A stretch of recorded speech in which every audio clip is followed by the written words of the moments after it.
Now, do you like your summer potatoes to look a bit like these? Nice and compact, flavoursome little nuggets for salads and roasting? Well, I'll be planting ours today.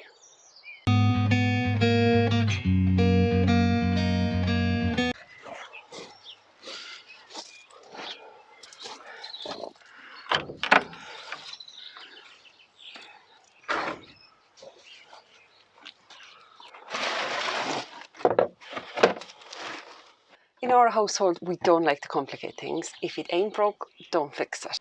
But last year I did a trial on growing secondary potatoes in different size containers, as I had been growing all potatoes in the ground or in at least really large sort of grow bags before.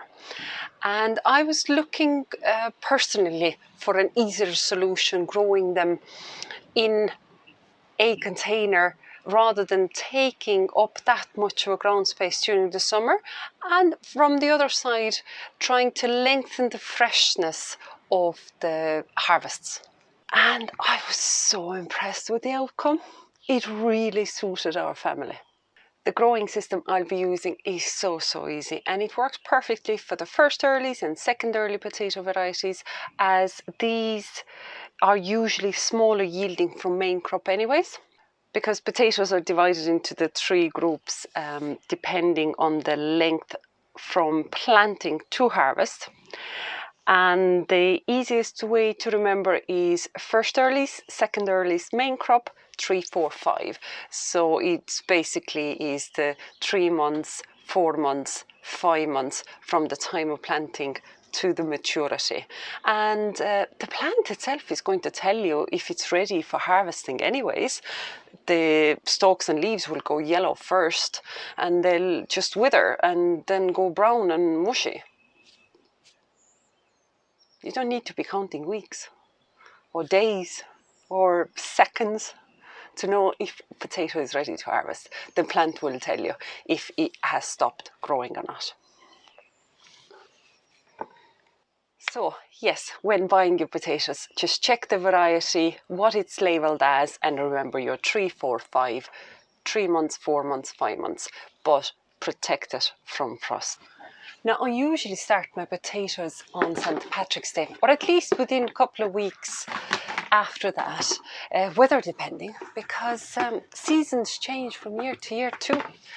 You could be having a lovely warm spring one year and a terribly cold one on another. A bit like this year. Yeah? Isn't it icy cold and wet and miserable outside? It is, I know. So as you see, I'll be using quite small containers for this, and as I said, I'm actually planting second early variety, and these are 10 to 12 litres, 2.5 to 3 gallons, because this is what you typically see people planting in, which is 30-litre tubs, so 3 times as big. But I'll be actually using them for main crop, not for the second earlies. This is the second early size. Now, the seed potatoes have been chitting since the end of December in our utility, which is an unheated room, but it's still part of the household. It's not like a shed or anything. And this is a variety called Charlotte, a hugely popular variety, well known. It is not that necessary to chit them, but it is a great way to see that your potatoes are healthy and ready to get going. Now, I have weighed these seed potatoes and I've grouped them together as pairs. So I'll be actually planting 2 seed potato in each of these pots. I weighed them and separated them and divided them to be as equally paired in weight as possible.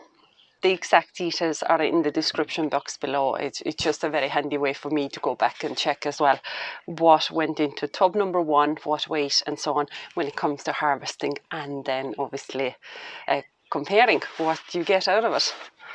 So I'm lining the base of the pot with just a sheet of newspaper. And that's just to reduce the amount of soil that initially escapes the pots when you fill it with compost, and that eventually will compost down anyway, so the sheet of newspaper does it no harm, but it actually retains the soil and just retains a little bit of moisture in it as well.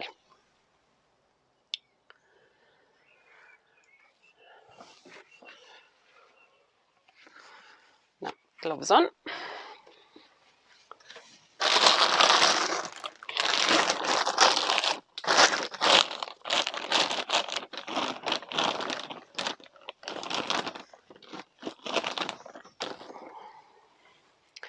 Then I'm adding about a third of the pot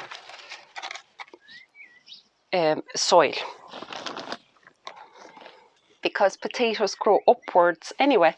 You don't need that much soil underneath them. It's not like a rooted crop like a carrot or a parsnip that goes deep underneath itself. It actually grows upwards.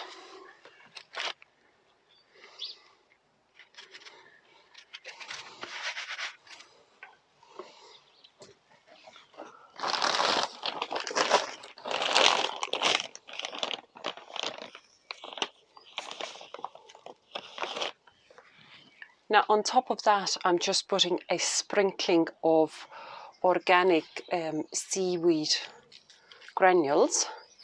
That's an Irish made product, and I've been using now for about 2 years, and I've been very, very happy with the product. And then, because potatoes are hungry plants, I'll just add a little bit of fish blood and bone as well, if it comes out.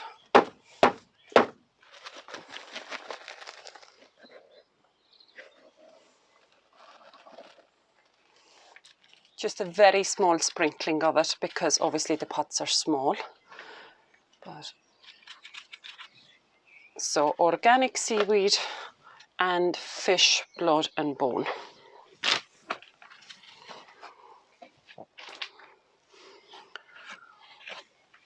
And I'll just place the two of them in and fill the rest of it up.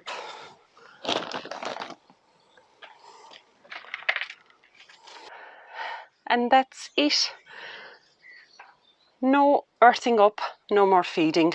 This is the finished thing, and I filled it all the ways up to the inner sort of trim, just to leave a little bit of a watering space, because you will end up watering them, especially during the summer, because they will dry out.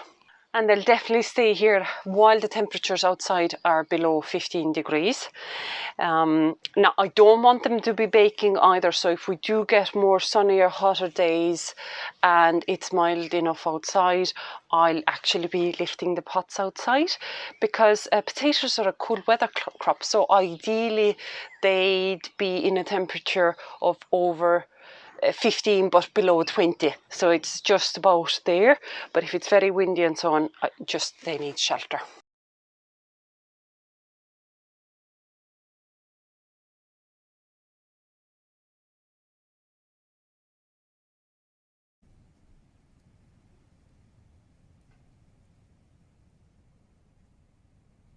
And after all this, it's just a waiting game, and what I'm expecting the outcome to be is about 10 times what I put into them. So this was why I was so blown away last year on the harvest, is that I got more than 10 times. But what I found this year, sweet potatoes are actually twice the size. So even last year I would have been placing 2 in a pot the same way, but the weight of 2 combined was about like what some of these 1 sweet potatoes of this year. So for some reason this year's sweet potatoes were much bigger. Now when it comes to harvesting, I will not be harvesting all of them together. 1 pot will provide a meal for our little family of 3, at least 2 meals, or maybe even 3 side dishes. So all I'd have to do is keep the pots a bit moist, keep them in the shelter until I'm needing them, and that's it. I'll have potatoes for months. Now, if you want to see last year's harvest video, I'll link it above here. And otherwise, will you be growing potatoes? What varieties do you like to grow and how do you like to grow them? Let me know in the comments below. Otherwise, we'll see you next time.